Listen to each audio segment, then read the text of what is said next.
अगर हमें एक एटम से एक मॉलिक्यूल भी बनाना है ना, तो बेटा बॉन्ड बनाना पड़ता है। दो मैग्नेट होती हैं, उनमें के बीच में फोर्स ऑफ अट्रैक्शन होता है। अब जो विष्णु भगवान है उनके चारों तरफ परिक्रमा करते हैं। ठीक है, देखो कहानी कुछ इस तरीके से है भाई। कहानी नहीं, एक्चुअली में रियलिटी है।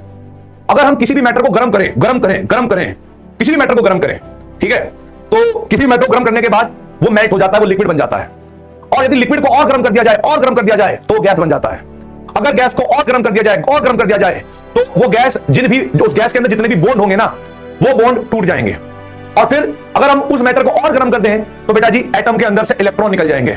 और यदि हम और गर्म कर दें तो वो न्यूक्लियस के अंदर जो प्रोटॉन है, न्यूट्रॉन है, वो भी अलग हो जाएंगे। अगर हम और गर्म कर दें तो सब कुछ अलग है, दुनिया में कुछ भी नहीं है। सब कुछ अलग है, कुछ भी नहीं है।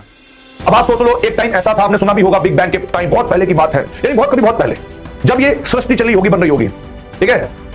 इस दुनिया में कुछ भी नहीं था, ठीक है, इस दुनिया में कुछ भी नहीं था। आप लोग ये बताओ, अगर कभी कभी आप लोग ऐसा करते हो, ऐसा रब करते हो, किसी भी चीज को फ्रिक्शन होता है, तो क्या ये चीज चार्ज हो जाती है? और आप जब छोटे छोटे पार्टिकल के चारों तरफ इसको लेकर जाते हो तो क्या वो उसको अट्रैक्ट करती है? बताओ हाँ या ना। आप कहते हो हाँ सर, अट्रैक्ट तो करती है। तो इस दुनिया में सबसे पहले एक चार्ज डेवलप हुआ, जो था प्रोटॉन। जो क्या था? प्रोटॉन था। और उस प्रोटॉन के चारों तरफ एक अपोजिट चार्ज भी जो है वो डेवलप हुआ, ठीक है। क्योंकि जब भी ऊपर वाले ने कुछ बनाया है तो सिमेट्रिकली दुनिया बनाई है। अगर एक इंसान है, मतलब एक लड़का है तो एक लड़की है, एक बैल है, गाय है, सब दुनिया से चल रही है। तो जब पॉजिटिव चार्ज बना तो नेगेटिव चार्ज भी बना। और सबसे पहले इस दुनिया में एक एलिमेंट आया, एक एटम आया, जिसके अंदर एक पॉजिटिव चार्ज था, एक नेगेटिव चार्ज था। बताओ वो कौन सा था? कौन सा था वो भाई? वो था हमारे पास हाइड्रोजन एटम। Hydrogen atom. अब आप सोचिए, हाइड्रोजन एटम के बाद ऊपर वाले ने हीलियम बनाया होगा, लिथियम बनाया होगा। तो जब आप लोग ये बात जानते हो कि भाई एक प्रोटॉन जो है उस पर पॉजिटिव चार्ज है, और यदि बहुत सारे, एक ही न्यूक्लियस में बहुत सारे प्रोटॉन होते हैं, तो उन पॉजिटिव चार्ज को रखने के लिए, या भाई मतलब एक जगह पर रखने के लिए हमें कुछ तो ऐसा करना पड़ेगा जिससे उसका रिपल्शन कम हो जाए। रिपल्शन कम हो जाए, तो उस रिपल्शन को मिनिमाइज करने वाले के लिए ऊपर जो होता है हमारे पास, उसके अंदर न्यूट्रॉन आ जाते हैं। आप लोगों ने बचपन में देखा होगा, जब दो मैग्नेट होती हैं, उनमें के बीच में एक फोर्स ऑफ अट्रैक्शन होता है, और बीच में हम कोई चीज ऐसे लगा लेते हैं, जैसे फोन मैंने लगा दिया, तो उनका जो अट्रैक्शन है वो कम हो जाता है। सेम पता है क्या होता है? सेम ऐसे होता है कि जब ढेर सारे प्रोटॉन होते हैं, उनके बीच में ढेर सारे न्यूट्रॉन आते हैं, तो उनका रिपल्शन कम हो जाता है और न्यूक्लियस बन जाता है, ठीक है। अब आपको मैं बताता हूं, इलेक्ट्रॉन न्यूक्लियस के चारों तरफ चक्कर काट रहा है, चारों तरफ चक्कर काट रहा है। मुझे बताओ, इलेक्ट्रॉन को कंट्रोल कौन करता है? न्यूक्लियस करता है या प्रोटॉन करता है? भाई न्यूट्रॉन करता है, प्रोटॉन करता है? बोलो। आप कहोगे सर इलेक्ट्रॉन को मतलब टाइटली पकड़ के रखता है कि कौन? प्रोटॉन। और प्रोटॉन के पॉजिटिव चार्ज को बैलेंस करने के लिए कौन होता है? न्यूट्रॉन। अब हमारे पास आपने तीन नाम सुने होंगे, ब्रह्मा, विष्णु, महेश। एक ब्रह्मा जो हर चीज को बनाते हैं, जो जन्म देने वाले हैं, ठीक है।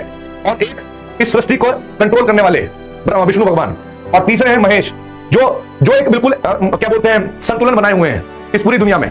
उनकी पूजा देवता भी करते हैं, असुर भी करते हैं, मतलब राक्षस लोग भी करते हैं। वो बैलेंस है बिल्कुल, उन पे कोई चार्ज नहीं, ना तो किसी इसका पक्ष लेते ना वो इसका पक्ष लेते। अब आपको मैं एक छोटी सी बात बताता हूं, अगर आप थोड़ी सी भी केमिस्ट्री को फील कर पाए तो, अगर हमें एक एटम से एक मॉलिक्यूल भी बनाना है ना, तो बेटा बॉन्ड बनाना पड़ता है। और वो बॉन्ड या तो इलेक्ट्रॉन के ट्रांसफर से बनेगा या इलेक्ट्रॉन की शेयरिंग से बनेगा।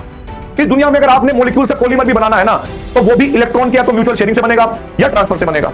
आपने अगर मॉलिक्यूल से सेल भी बनाना है ना, तो तब भी इलेक्ट्रॉन का ही रोल होगा। अगर आपने सेल से बॉडी स्ट्रक्चर दुनिया में कुछ भी बनाना है तो इलेक्ट्रॉन ही बनाएगा, इलेक्ट्रॉन ही बनाएगा। इलेक्ट्रॉन कोई और नहीं है, ब्रह्मा भगवान ही है। हर चीज के क्रिएटर इलेक्ट्रॉन है, यानी ब्रह्मा है, और उसको कंट्रोल करने वाले कौन है? प्रोटॉन है। समझ रहे हो? और आप लोगों ने कहानी सुनी होगी कि जब ब्रह्मा भगवान का जन्म हुआ था, तो जन्म मतलब जो क्रिएट हुए थे वो, तो विष्णु भगवान की नाभि से कमल की पंखड़ी है, उस कमल की पंखड़ी पर ब्रह्मा भगवान विराजमान है, और वो जो विष्णु भगवान है उनके चारों तरफ परिक्रमा करते रहते हैं, ठीक है। तो एक्चुअल में ये परिक्रमा करना कुछ और नहीं है, this is Bohr model. Bohr ने वहीं से लिया था ये, कि जो इलेक्ट्रॉन है वो न्यूक्लियर प्रोटॉन के चारों तरफ घूमते हैं, और जो कमल की पंखड़ी है वो कुछ और नहीं है, इलेक्ट्रोस्टैटिक फोर्स है, ठीक है। तो हम लोगों का माइंड अभी हम छोटे हैं, है ना, हम लोगों का माइंड इतना डेवलप नहीं हुआ कि हम हर चीज को समझ पाए। जब आप आगे पढ़ोगे, आगे जाओगे, तो आप लोगों को पता लगेगा कि हर चीज दुनिया में कुछ है ना, उसका कोई ना कोई मीनिंग है। वो अलग बात है कि अभी आप समझ नहीं पाए होंगे।